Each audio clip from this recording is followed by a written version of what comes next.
You have to offer the essential content your learners need and desire, but that's just table stakes. Content alone is not enough to stand out from competitors or to ensure you'll be effective. To ensure your offerings are effective, you have to up your game. And one obvious way to do that is by helping your subject matter experts be better teachers and presenters.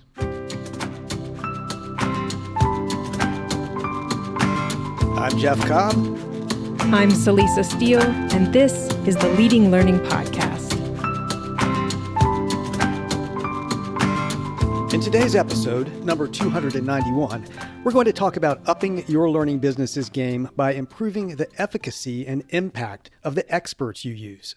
And when we talk about experts, we're using that as an umbrella term that encompasses the subject matter experts, the presenters, and the faculty that your learning business likely relies on. But we're going to use the term subject matter expert or SME or SME mostly. Now, admittedly, not all learning businesses rely on external experts, but in our experience, most do rely on them, at least some. So these are the people who develop and or deliver some of the learning experiences that you offer to learners. And when we say learning experiences, we're thinking about conference sessions, classes and seminars, self-paced e-learning, real-time webinars, tests and examinations, and more. Often to develop or deliver learning, a learning business needs to involve and enlist people beyond its internal team because it needs the authority and knowledge and skills that these outside experts bring to the specific domains addressed in learning experiences. But the knowledge and skills those subject matter experts bring are rarely in the field of andragogy. Andragogy being the theory of adult learning popularized by Malcolm Knowles. So these SMEs know some topic or topics of importance to the field, profession, or industry your learning business serves, but that doesn't mean they're experts in the science of adult learning. Yeah, in fact, they may not even be familiar with the science of adult learning. They may never have heard of andragogy because odds are that's not why you sought them out. You sought them out for their expertise and experience in a different domain, in their domain of specialty. So if you serve radiologists, then you might engage SMEs that help develop content around lung cancer screening using computed tomography of the chest. If you serve home builders, then you might enlist electricians or plumbers or architects as subject matter experts to provide targeted information about some aspect of construction. But again, it's unlikely that those SMEs will know both about chest CTs and andragogy. And most providers of learning, in our experience, really haven't thought enough about the implications of that. So to give an example, ripped from the pages of my own past, I was hired as a French teaching assistant when I started graduate school at the University of North Carolina at Chapel Hill. Now, in some departments, teaching assistants are truly that. They assist a full professor. So in the sciences, that might mean that a full professor teaches the big main class, what's traditionally been lecture-based. And I hope we talk more about lecture in a bit. And then the teaching assistant leads a lab, a smaller group of students who meet and get to try out hands-on experiments. Well, it didn't work that way in the Romance Languages department. In Romance Languages, being a teaching assistant meant that I was singularly responsible for a section of French 1. I had an assigned textbook, but I was responsible for lesson plans and quizzes and activities. And do you know how I got that job, Jeff?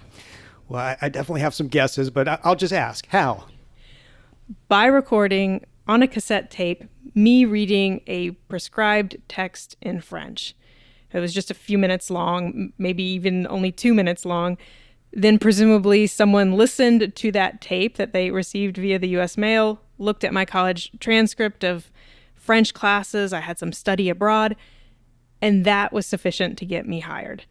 UNC hired me based on domain knowledge. They treated me like a subject matter expert. They hired me to teach, and they had no idea if I could teach. They made the assumption that if I knew French, I could teach French, which seems like a dangerous assumption to make. I know I can think of many situations in which, someone who's really good at something has actually been of no help at all to me in learning how to do that thing.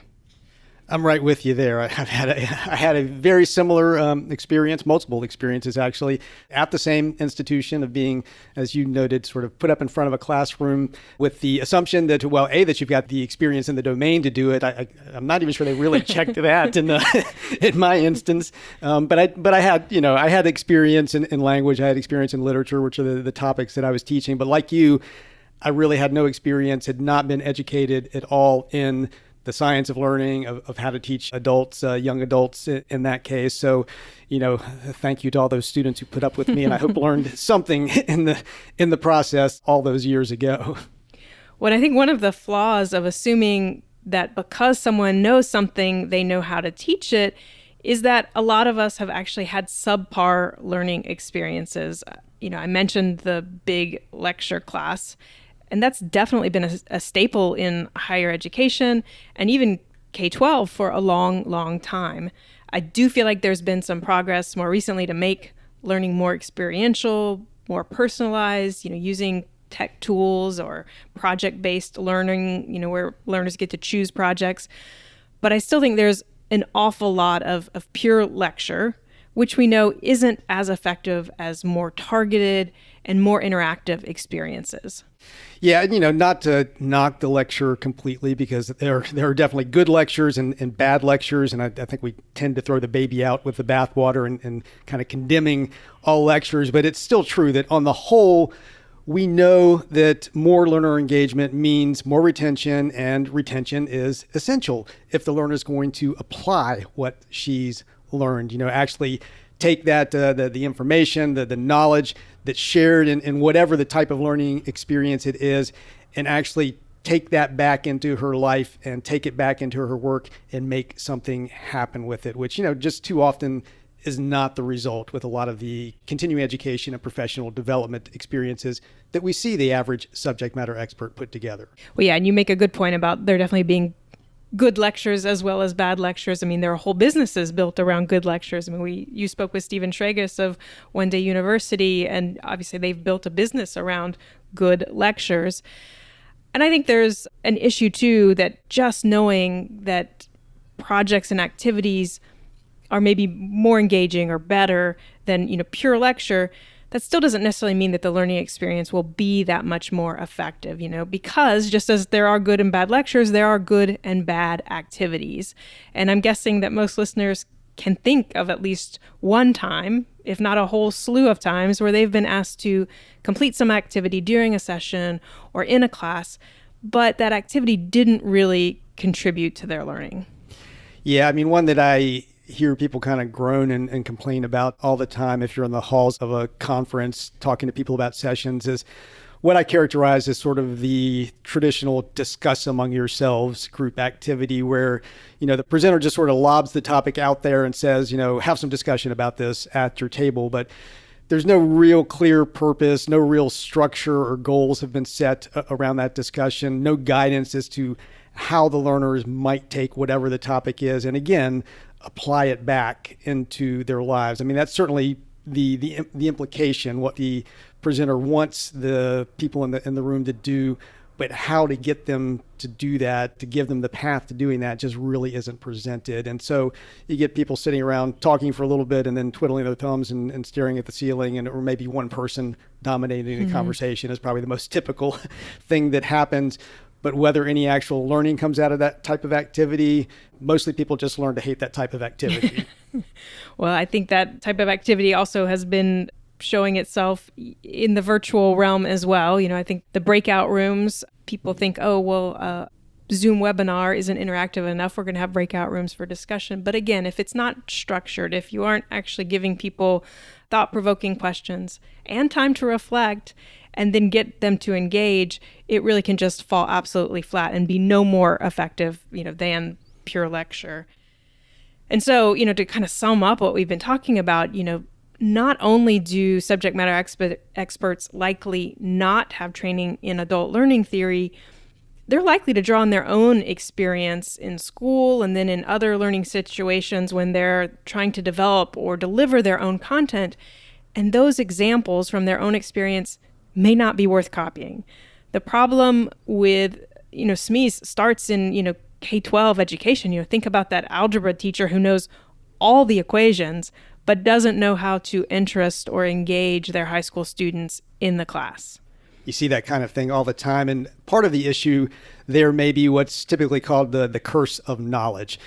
Often we get caught up in that ourselves without realizing it. If you are the expert in front of the classroom, you know your stuff, you have a tendency to think that other people are maybe not as far along as you are, but that they're further along than they probably are. And even simple things like, when I'm speaking at times to groups, and I'll just throw out the acronym LMS, or for that matter, SME, and just assume that the people in the room know that. Well, that's part of my everyday life. I talk about those things all the time. You can't assume even that other people who are in the learning business are necessarily throwing around those acronyms all the time. It may take them a minute to catch up, or some may be new to it and have never heard it at all. But I'm just assuming everybody's with me as I go on talking about learning management systems, which is what an LMS would be, or subject matter experts, which is what an SME would be. I know that. I need to make sure that the people that I'm trying to instruct know that as well. Right. And that curse of knowledge is that, if you're an expert in a field, you don't even realize how much you know. It's become second nature to yourself. You don't even realize sort of how far back you have to go and how basic you have to get. I mean, you really have to have a beginner's mind if you really want to teach. And it can be hard to sort of set aside all the years of experience and study if you're an expert and really get down to, okay, how do I explain this to a beginner? So all of what we've been talking about is really the current situation. Learning businesses often rely on subject matter experts to develop and deliver learning products, but those SMEs probably don't know how to develop and deliver products in ways that align with brain science and adult learning principles. And there's a big problem with that situation for learning businesses, organizations whose existence depends on providing effective learning. You have to offer the essential content your learners need and desire, but that's just table stakes. Content alone is not enough to stand out from competitors or to ensure you'll be effective.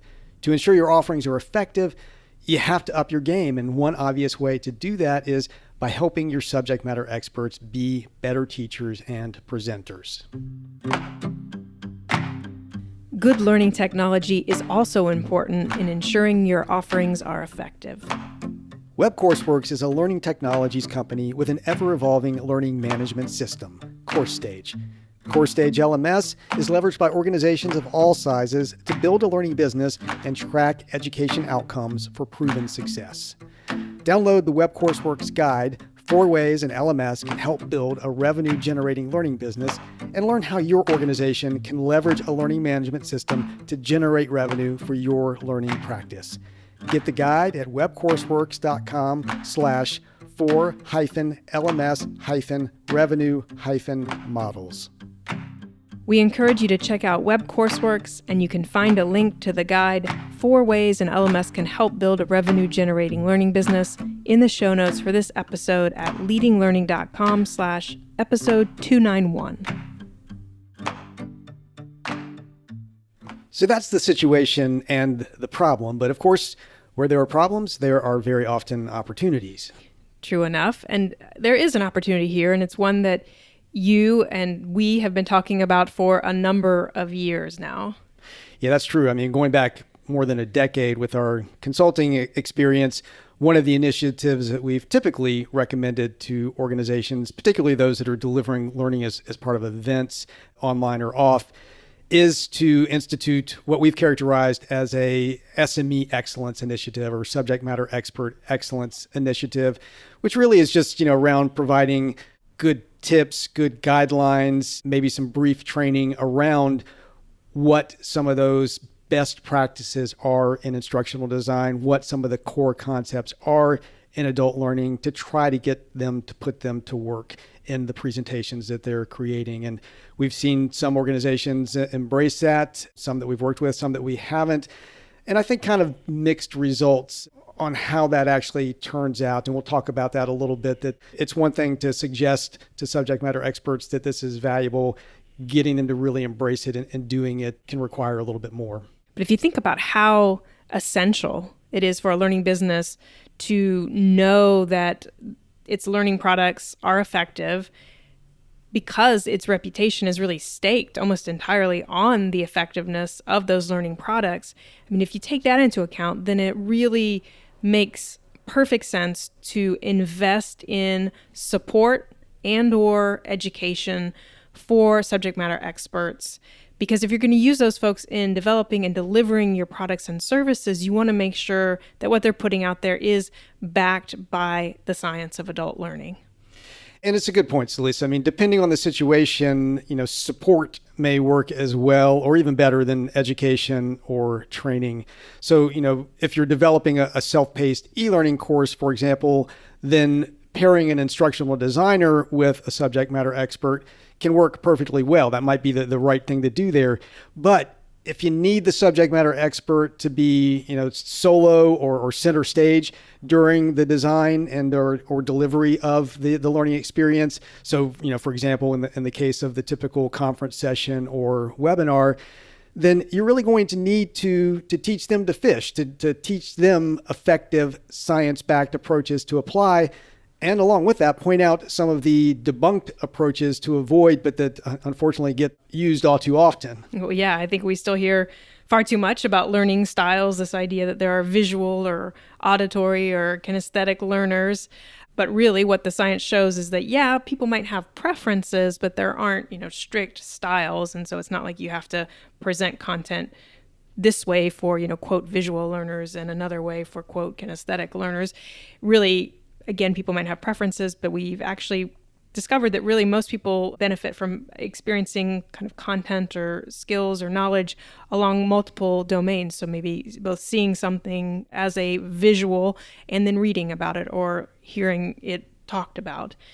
Another place where I think we may need to do some debunking is just some of the strategies for how we tell learners to learn. So strategies like rereading or highlighting are not nearly as effective as encouraging students to do things like active recall. So, having them quiz themselves or asking them to elaborate. So, maybe have them write a little bit about a topic and how it applies to their work or their life.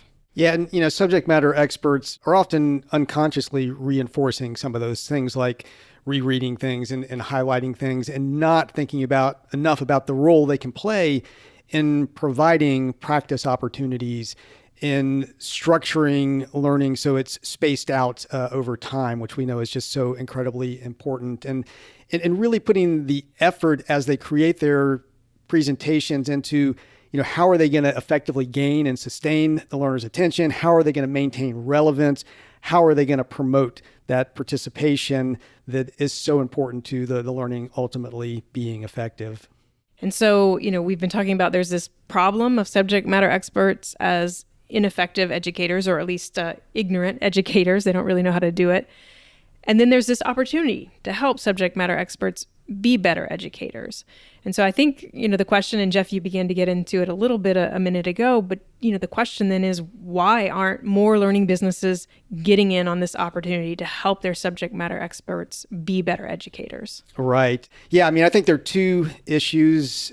One, as you noted, I did start alluding to a little bit ago, is that many learning businesses feel that they are addressing this issue because they're telling their presenters that they need to include interactivity and engagement opportunities in their presentations. And I myself have filled out applications to speak at a conference where they're telling me very clearly, this needs to be engaging, this needs to be interactive. And honestly, it's not all that helpful, and it can feel a little condescending. So I'm not sure how our subject matter experts are feeling about that. And it's not surprising that we're hearing from many organizations that their presenters, as they put it, just aren't listening to this. They just aren't taking this advice that they're being given.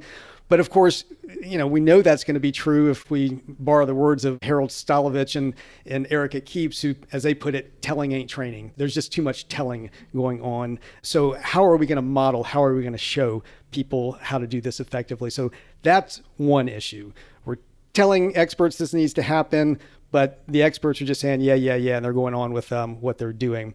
Now, the other issue, I think, is that there are multiple actual or perceived barriers to doing anything more than telling. I mean, telling, you at least can check the box and say, yeah, we told him that it needs to be interactive. It needs to be engaging. But going beyond that, learning businesses aren't necessarily sure how to help their subject matter experts at a deeper level. I mean, when you dig into it, andragogy and learning science, those are big, broad fields, the kind of things you can study for years and get a PhD in. People go out and do that. So there's a question of, how much learning science is enough to make a difference, and, which principles and guidelines do you focus in on? Because you can't expect a subject matter expert to devote years to studying learning science. And I think, in general, we complicate the issue a lot too and go beyond that, and often hear from organizations, well, we're special. We've got highly technical training or there's, some other aspect of what they're doing, and it just won't work for us to do this. Telling doesn't work, but we also really can't invest in doing something that's going to be specialized enough to really get the impact we need from our folks. And I'll add another nuance to what you're talking about, and that's that learning science is evolving. I mean, just think about neuroscience, which is relatively new. And, now we have brain scans and other similar tools that are giving us more and richer and faster information about what's happening physically and mentally and emotionally when we learn. And then, of course, there's the evolving role of technology in the brain and therefore in learning, too. I mean, I know in 2021, a computer connected to a brain implant system discerned brain signals for handwriting in a paralyzed man, and that allowed him to type up to 90 characters per minute with an accuracy above 90%. So if you just think about that whole sort of brain-computer interface and even what's happening there, all of that is giving us more and more information about how people learn, what might be possible as we rely more and more on technology. And so I bring that up because, even if a learning business does boil it down to the essential for subject matter experts, whatever's essential and true, that's going to be based on current knowledge and current findings and current technology. And so then someone needs to be keeping up with those new findings and the new theories and the implications for how subject matter experts do their jobs for that learning business. And of course, the complexity and ever-evolving nature of learning science has given risen to a cadre of translators, so folks who make it part of their life's work to look at the new studies and findings coming out of usually academia and translate that into practical how-tos for subject matter experts. And I'm thinking of folks like Ruth Coleman Clark, Julie Dirksen, Will Tallheimer, Connie Malamed, and many others, many of whom have been on the podcast. And serving that translator or bridge mode is also something that we do at Leading Learning through this podcast and other resources. That's true. And we have an essential guide to andragogy for learning businesses. We have another guide called On Learning Well, a practical look at meta-learning for learning businesses. And we've published those on the Leading Learning site, and we'll make sure to include links to those free resources in the show notes for this episode, which you can find at leadinglearning.com/episode 291. And then more recently, we've added a video-based online course to our offerings called Presenting for Impact. And that one's not free, but it's very affordable, especially compared to trying to develop something from scratch. And it addresses some of the barriers we've been talking about by homing in on the most essential principles of adult learning and how they play out in a presentation that a subject matter expert might develop. And we've tried to make it, light on theory. There's a lot of theory underlying it, but we don't make that explicit in the actual course. Rather, we focus on showing rather than telling, on trying to model those best practices throughout the content of the course, and also providing plenty of opportunities for the learner to take ownership and to apply the ideas that are presented. If you'd like to find out more about that offering, which again is called Presenting for Impact, we will, of course, link to it in the show notes for this episode at leadinglearning.com/episode 291. But you can also go to it directly at leadinglearning.com/presenting-for-impact. Well, and another barrier, and I think this applies if you're going to make use of something like the Presenting for Impact course or any of these other resources, another barrier is that you have to convince subject matter experts to carve out the time to learn more, to learn about andragogy. We're all busy, or almost all busy, and I think that's a valid point. Yeah, and I believe that most subject matter experts want to do their part well. They're not volunteering in the case that they're volunteering, or even if they're getting paid to do the job poorly. I believe they'd rather develop and deliver something that will have an impact and make a difference rather than just phoning it in. So I think if you can tell them the story of how whatever training or support you're offering them will improve what they produce and thereby the learning outcomes, most subject matter experts are going to jump at that. They're going to want to do it. I think it's about helping them understand what's at stake so they engage, and then making sure that what you provide them is truly practical and helpful and hopefully compelling. And so I think this gets to the idea of walking the walk and not just talking the talk. Don't just say you should be engaging. You should be participatory. Thou shalt be engaging. Right. It's the idea of let me show you how, some ways that you can be more engaging. And so, for a learning business, sound science-backed approaches to learning really are essential. And a subject matter expert needs to see and hear from the learning business that it takes andragogy and that it takes proven methods and proven approaches seriously. And I think a less appreciated side of all of this is that providing those sorts of subject matter expert enrichment opportunities for them to learn can also help attract and retain subject matter expert talent in what's often an increasingly competitive landscape. Like you said, people are busy. The people who are going to be the best presenters often have many other obligations, not necessarily just presenting in other places, but just doing their jobs, living their lives, doing whatever their professional practice requires. So convincing them to work with you, if you're going to really support them well in doing that, if you're going to invest in them and help them improve, that's attractive. That can help them, make them loyal to your learning business. It's something you can even use as a thank you to show that you really appreciate these people who are taking the time to create learning experiences for your learners. Well, and you mentioned competition there, Jeff, and I think that takes us back to some of what we were saying at the outset. Learning businesses usually face competition.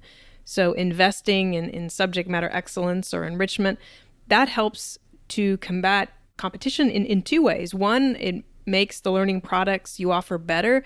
And two, it keeps subject matter experts loyal to and connected to your learning business and the people on your team, the people in your network. Those are almost always a differentiator and an asset in a competitive environment.